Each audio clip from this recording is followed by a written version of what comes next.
The man was driving with his lover towards the city center. The two were laughing and chatting, completely at ease. But in the next second, a small car and a deer suddenly appeared in front of them. Panicking, Mike swerved to avoid the deer and collided with the oncoming car. When they both got out to check, they found that the driver of the small car had died on the spot. Mike's first instinct was to call the police, but Wendy quickly stopped him. If they reported the accident, their affair would be exposed. It turned out that Mike owned a tech company, while Wendy was a somewhat famous photographer. Both were married to other people, and they had used business trips as an excuse to sneak away and have an affair. But now, this accident had happened. If they called the police, their lives and reputations would be ruined. Wendy told Mike that on such a remote road, no one knew what had happened. People would just assume the car had hit the deer and crashed. Weighing their options, they decided to leave the scene, but just then, their car broke down. Soon after, another car drove by, and the driver stopped, asking if they needed help. Wendy quickly improvised, pretending that it was her car that had collided with Mike's, and that they had already called the insurance company. It seemed like they were about to fool the driver, but just then, the phone inside the wrecked car started ringing. Wendy claimed it was the insurance company calling, and calmly picked up the phone, trying to maintain her composure. The two knew they had to leave the scene quickly. They decided to split up. Mike would deal with the body, while Wendy stayed with the car to wait for help.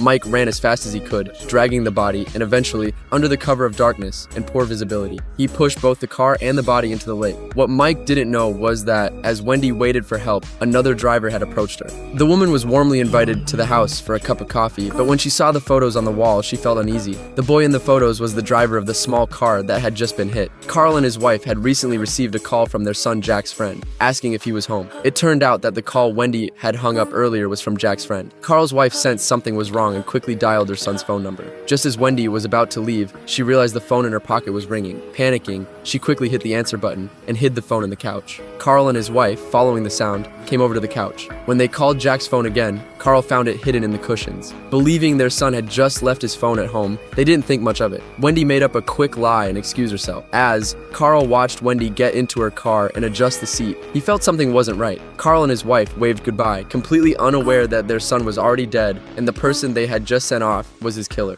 Following Wendy's suggestion, Mike quietly disposed of his car, scrapping it, and then faked a trip to Paris. He even filed a police report, claiming his car had been stolen, to create an alibi. This way, they could clear any suspicion. But just a few days later, news of Carl's son's disappearance hit the media, and the police quickly tracked down Mike. Carl had provided the authorities with the license plate number of the car he had held, which was registered under Mike's name. Investigators found evidence of two cars having collided on the road. Since Wendy hadn't given Carl her real name, the police turned to Mike, hoping he could identify the woman in the sketch. Mike, however, claimed he didn't know her, and the case seemed to hit a dead end. But at a company party, Carl, posing as someone else, snuck into the hotel and found Mike. It turned out Carl had been at the police station when Mike was brought in for questioning. After Jack's phone was unlocked, they discovered that Jack had used it shortly before Carl had brought Wendy to their house. This meant Jack's phone couldn't have simply been left at home. Additionally, the fact that Wendy had adjusted the car seat suggested she wasn't the one driving the vehicle when the accident occurred. A woman encountered something terrifying before boarding her flight. While she was glancing at the boarding screen, her daughter, who had been standing right beside her, suddenly vanished. Panic set in immediately, but thankfully,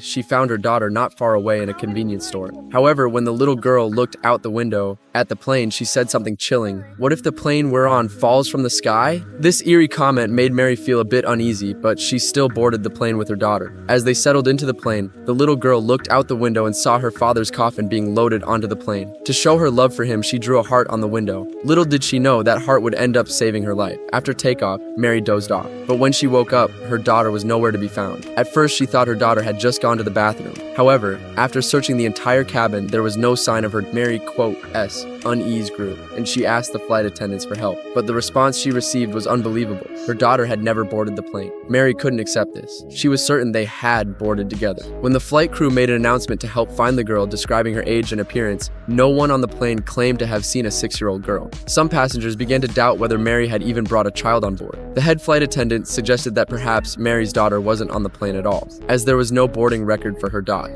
Despite this, Mary was adamant that her daughter was on the plane. To prove it, she went back to her seat and tried to retrieve her boarding pass from her bag, but to her shock, the bag she was looking for wasn't in the overhead compartment. The captain then asked Mary if she had consumed alcohol or taken any medication. Mary hesitated and admitted she had been taking antidepressants recently, but only because her husband had just passed away. The purpose of this flight was to bring his coffin home. She insisted she wasn't hallucinating. Her husband's coffin was in the cargo hold docked, The captain decided to give her the benefit of the doubt. He ordered all passengers to return to their seats and fasten their seatbelts, and no one was allowed to use the restroom during the search. The crew searched every storage compartment and electronic bay on the plane, but still there was no sign of the little girl Mary had described. Things were becoming more and more bizarre. Had the little girl truly vanished into thin air on the plane? As soon as the plane took off, Mary, the mother, realized her daughter was missing. Relying on her knowledge of the plane, she took matters into her own hands and cut off the cabin's power, eventually breaking into the cargo hold. She suspected her daughter might be hidden inside a car stored there. Using a metal rod, she pried off the windshield, but her daughter wasn't inside. Next, she noticed her husband's coffin. Desperate, she opened it, but her daughter wasn't there either.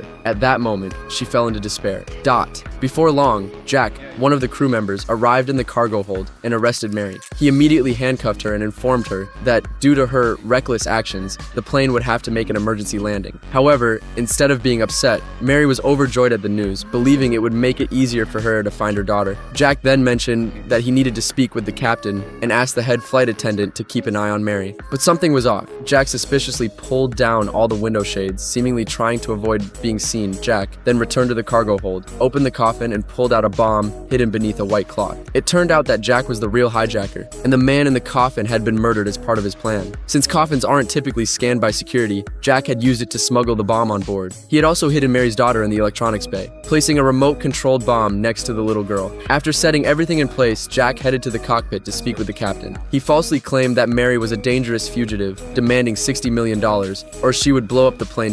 The cautious captain wanted to negotiate with Mary, but Jack intervened, lying that Mary refused to speak with anyone. He told the captain that all she cared about was the money and a plane to escape on. Jack suggested that the airline should transfer the money immediately and then focus on ensuring the hostage's safety before worrying about capturing Mary. Calmly, Jack returned to the passenger cabin, but an alert flight attendant suddenly called out to him. It was revealed that the head flight attendant was Jack's accomplice. She had falsified the records to show that Mary's daughter never boarded the plane. She was also the only one who had gone down to the electronics bay to search for the missing girl. The reason none of the passengers had seen the little girl was because before the flight, the head flight attendant had arranged for Mary and her daughter to board the plane half an hour early. Once they were asleep, she secretly moved the girl to the electronics bay. If Jack's plan succeeded, Mary would end up being framed as the scapegoat. Not long after, the plane landed safely as planned. Everyone disembarked according to the hijacker's scheme, but at that moment, Mary suddenly rushed out, still convinced she would find her daughter soon. She demanded an apology from the captain for halting the search earlier. The captain, losing his patience, told her that the money had already been transferred to her account. Mary, confused, stared back at him, utterly bewildered by his words. The delivery man had just finished dropping off an order when he was shot dead as he was about to leave. He didn't even have time to put the tip into his pocket. At that moment, in a corner across the street, a witness named Annie happened to see the scene, but she only caught a fleeting glimpse of the killer's figure. Detective Mary arrived at the pizza shop after receiving the report, only to find the place still operating as usual.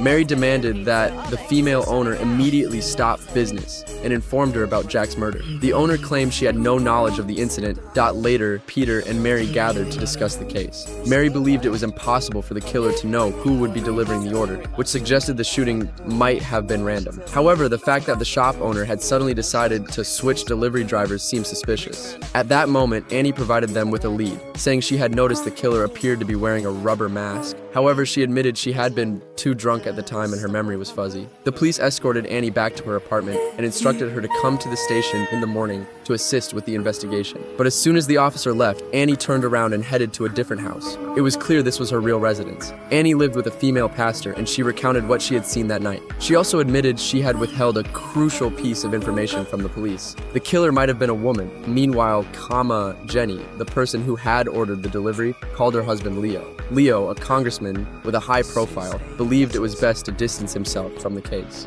Mary and Peter then went to a dimly lit underground garage where they found two women living there. These women were the sisters of the victim, but they didn't seem to understand English. Mary had no choice but to take them to the car and wait for a translator to arrive.